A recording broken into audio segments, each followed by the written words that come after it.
Well, I was here, and coincidentally, they had this meeting. So I just decided to come and support our offer to the CTO, which is an offer by the government of Guyana that you'll hear much more about later.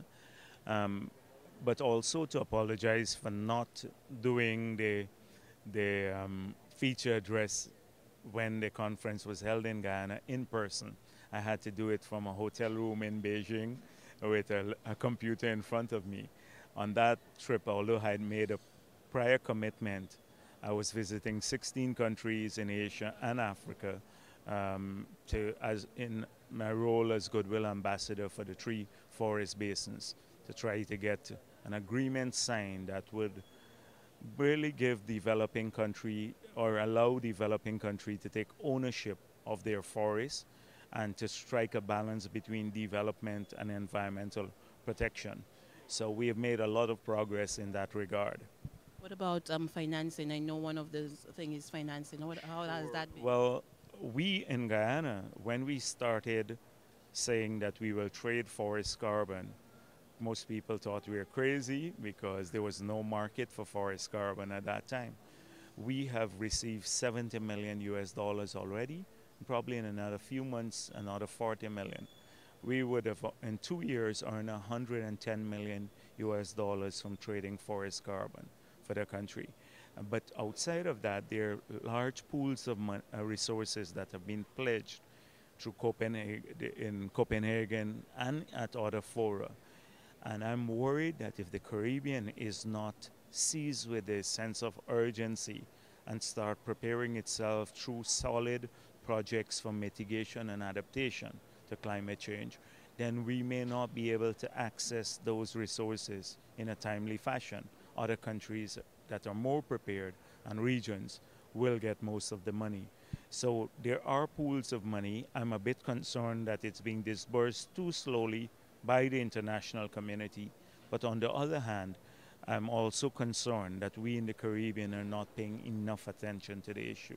Okay, we're not paying enough attention to the issue, and you said there are pools of money. What should be our drive, our focus to getting those much needed resources to? Well, we need to move away a bit from proving the case of climate change because that has been proven. Our scientists have done a good job, and to preparing projects that are ready for funding. So we need to walk through the entire Caribbean to go to every country to see the most vulnerable things in those countries that where if it's hurricane barriers that we have to prepare our shelters or early warning systems or work with the farmers to get drought resistant or water resistant crops. Prepare all of those in each country, a few projects, maybe of the magnitude of about 50 to 70 million US dollars in each country, have it prepared properly through the appropriate studies, etc. So when they go through the process of allocating resources, we would have already have our projects identified, prepared, the economics, the feasibility of the projects done. Unfortunately, not many countries or organizations in the region have been purely focused on that. This is one of the reasons why we made some progress in Guyana because we created a low carbon development strategy. We have about 8 or 10 projects that we are using some of our money to catalyze. Take, for example, hydropower.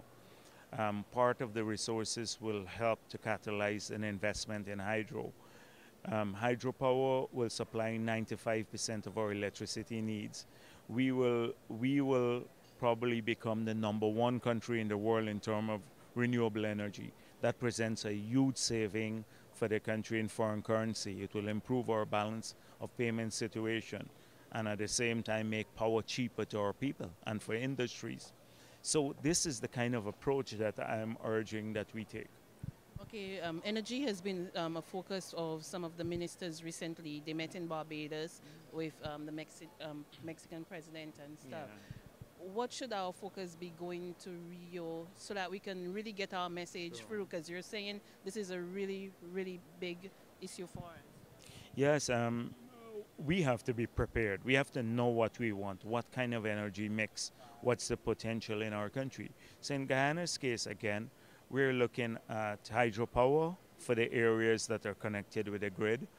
We have about maybe 11, 12,000 households that are not connected to the grid. These are people who live in the interior, the indigenous people.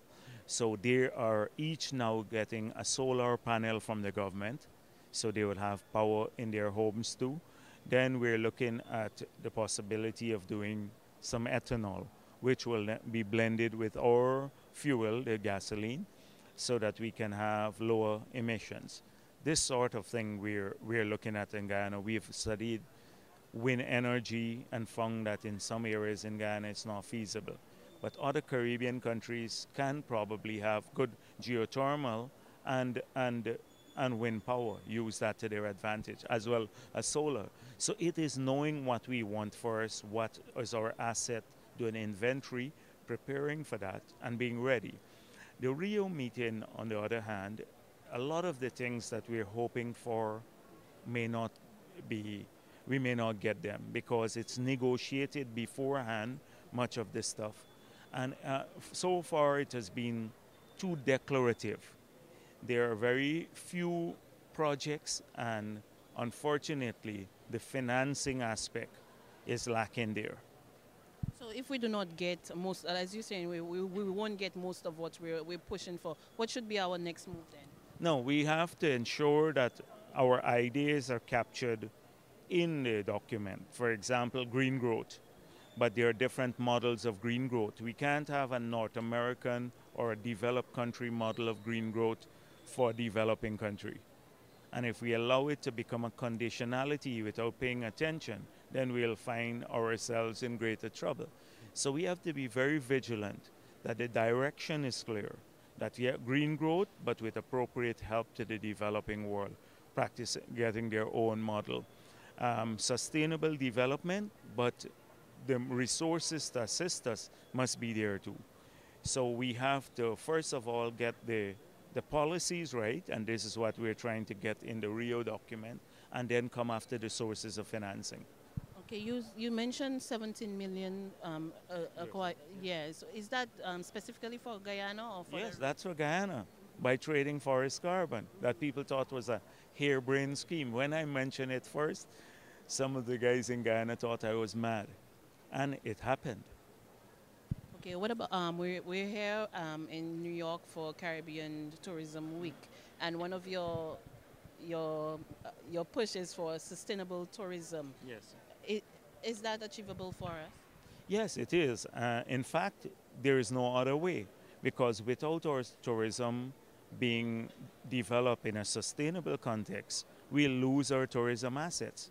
Climate change is one issue, so sustainability from the point of view of the environment, sustainability in terms of finances, and in both cases we are vulnerable in the Caribbean. We are very vulnerable to natural disasters, which could destroy our tourism assets, and because of our small monoculture type economies, we are very vulnerable to international economic shocks, and we have seen the consequences of those recently.